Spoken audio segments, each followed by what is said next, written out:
Mapagpalang umaga sa inyo lahat guys. At muli po akong magbabalik sa bahay ng mag-asawa. Punta po kami sa gitna ng gubat para maihatid po namin itong tulong na pinapaabot po ng sponsor.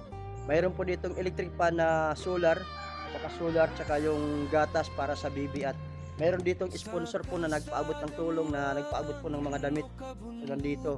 Kapipick up ko lang sa bahay po nila para maisama po namin sa pagpunta dun sa isang pamilya na tinutulungan po namin ngayon guys. Kaya pupunta ako ngayon at ihahatid po natin ito. So tara, punta tayo.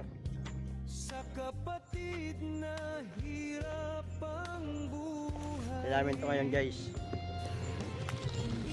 So dito kami ulit dadaan guys. Ayun, kayong daanan.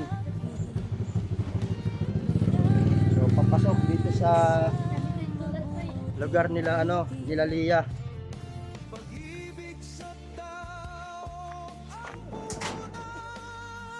Kaya nagpapasalamat po ako sa mga sponsor sa patuloy na sumusuporta sa Lakwat Zero Pagbulig Vlog, at salamat din po kay Sir sa pinaabot ng tulong din, na ito po ay electric fan, solar at gatas ng bata. Kaya nandito kami ulit, bumalik kami para ihatid namin. Ang asawa po ng yung may sakit, nag-request po na bumili kami ng ng flashlight. Dahil paggabi daw may pumupunta sa kanila, parang inaaswang daw yung asawa niya na may sakit. Kaya pinagbigyan po namin na bumili kami ng flashlight. Puro di solar lang. At ito yung dadaanan namin. Tatawid kami dito sa pinakailog. Pag-ibig nyo to kasi hindi tayo sanay. Ingat ha, ingat. Ayan. Ingat kayo ha, ingat. So may mga bata dito na sumama sa amin.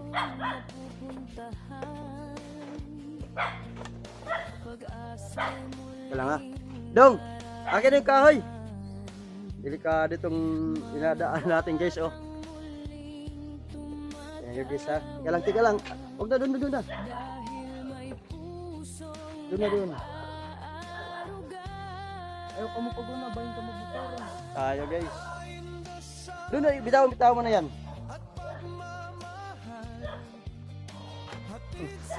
Delikado to. Yung dinadaanan namin.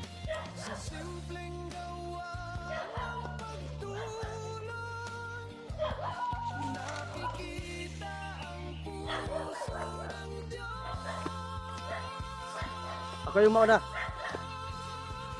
May mga bata kami kasama.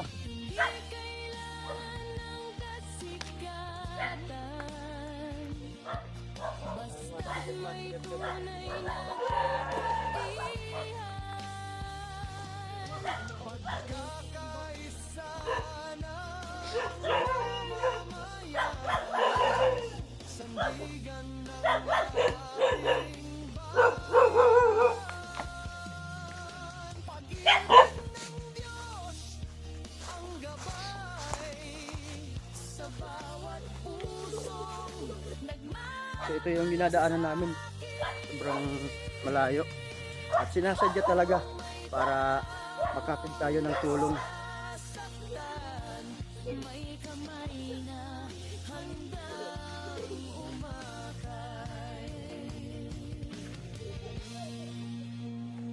Lakwat Zero Pagbulig Vlog, tinig ng awat pagmamahal.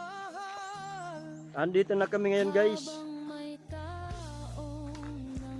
Ito na sila. Patuloy ang pagtulong sa bayan. Dito na kami. Kasi tayo. Bye. Opo.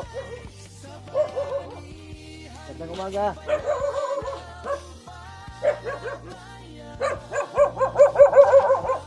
Nandito na kami ulit ngayon sa bahay nila Lia. Nandito sila ngayon.